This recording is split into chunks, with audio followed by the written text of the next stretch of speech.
And some of us have an ideal vision of what medicine is, and it's changed. We didn't police ourselves, I don't think. A lot of regulations now, a lot of time spent in front of computers, not with patients. So we get disillusioned, and Oscar Wilde became disillusioned, and although he's known for the importance of being earnest and a picture of Dorian Gray, his last essay / novel, De Profundis, was after the trial he had based on his personal life. And it's a very melancholy work.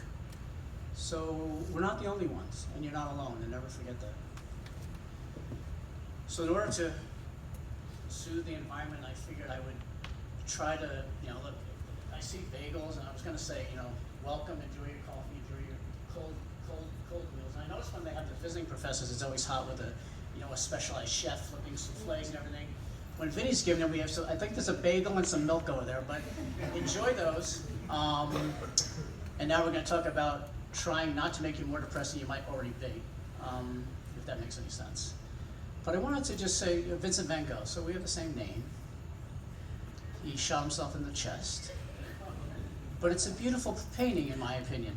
Now, this was painted in 1989, 1 year prior to Van Gogh's death. 1889. Did I say 19? Typo. 1889, 1 year prior to Vincent van Gogh's death in 1890. Thank you. That would be strange. But this was done at the Asylum de Saint-Marceau in the province of Saint-Remy in France. And Van Gogh, when he was in this, basically it's a mental institution, the key thing about this painting, this is not the view from his room. This is not the view from his studio. He was given additional privileges. He was allowed to walk the grounds more. He was allowed to leave the grounds. He was given books that other patients were not. He gave him art materials, and he actually painted. Now this is when he got into he was in a very happier place, and he kind of went up and down. And this picture is actually where he started to become, his descent began again.